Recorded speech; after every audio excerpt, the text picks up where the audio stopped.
Hi guys, welcome to the Occasional Biker, and today we're going to be talking about the TRP Spyre brakes.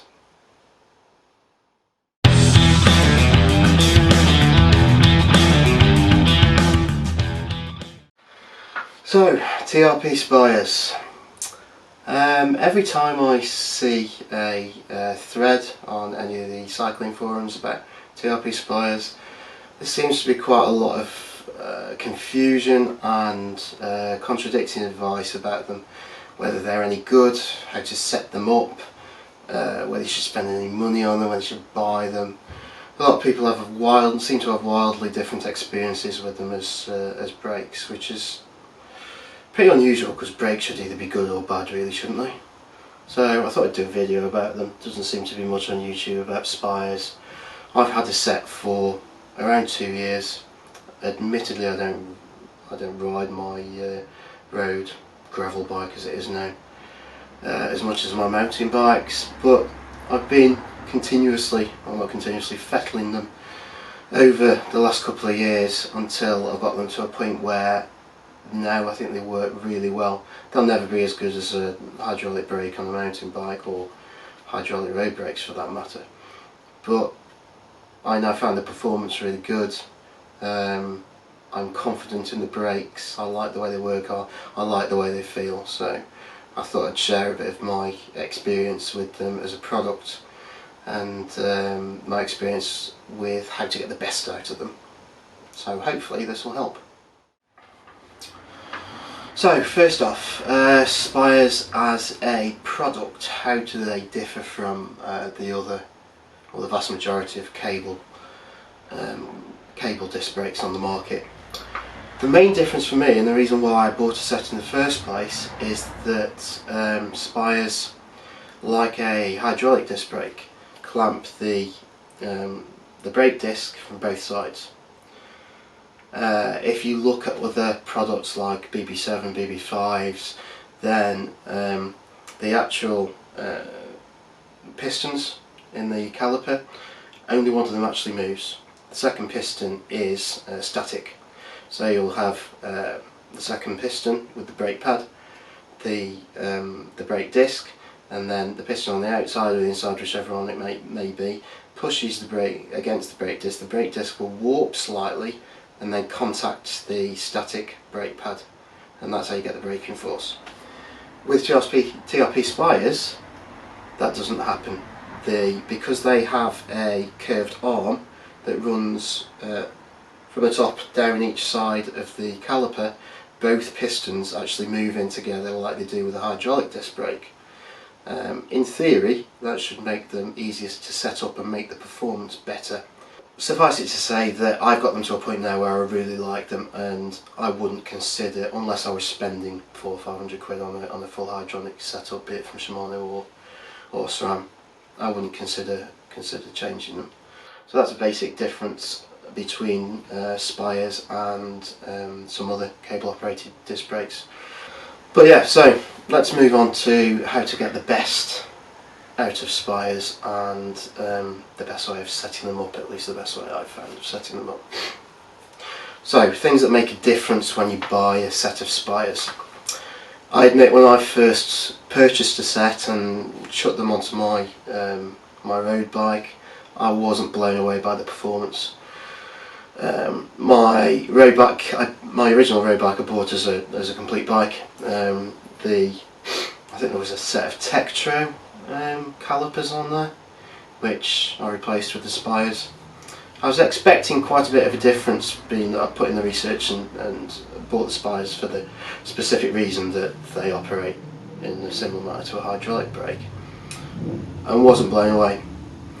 The things that have made a difference to the Spyres since I've had them are brake pad changes.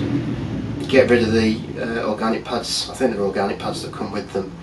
Getting some decent, I like Kevlar pads and always have. Superstar used to do a really good set, a really good type of Kevlar pads that I used to put in all my bikes.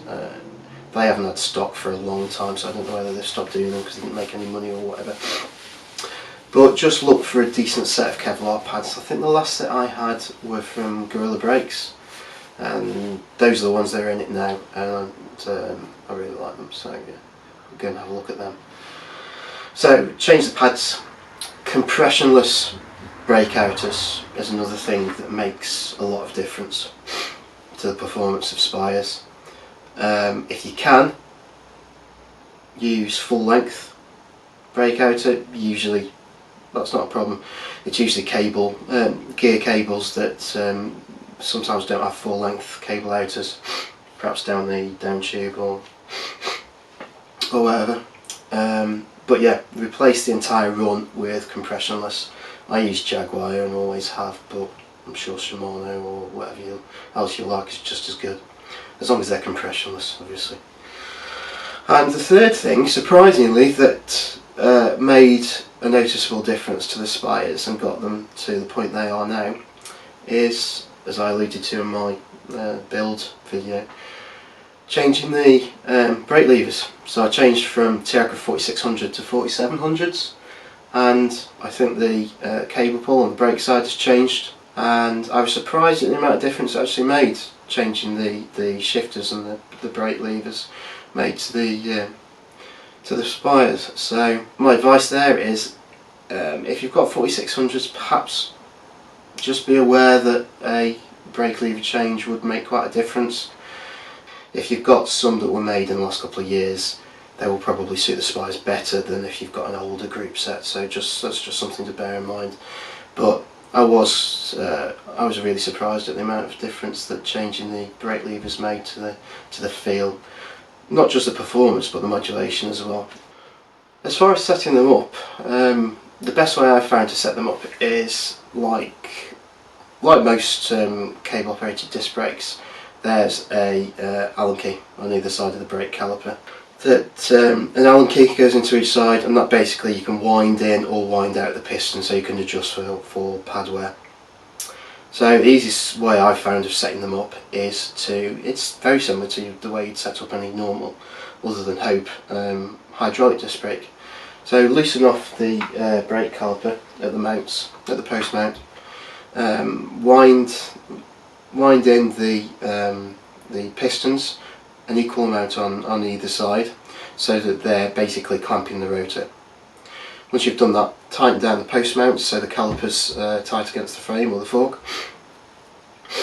and then wind out each side one or perhaps two clicks, because they click as well, so you can feel just how much you're winding or winding out the piston. So start with one on each side, one click. That gives you just enough, should give you just enough clearance. Give the wheel a spin and see if you've got any contact between the pads and the rotor. If you have, try and find out which side it is and wind the side that's contacting out, another click. Once you're happy with it, you've not got any contact, you can then put the cable through, pull it tight, tighten it up, and then see how it feels. If there's too much travel, then just adjust by the cable barrel adjuster rather than changing the adjustment on the pistons. That's the way that I've found to get them as close to the pads as possible without rubbing, which gives you as much. I like to have a lot of lever throw, so I like the pads to contact as soon as possible when you pull the brake lever. So that's the way I've found to get that perfect setup for me anyway. Your mileage may vary as always, but have a go, see what you think. So hope you liked the video.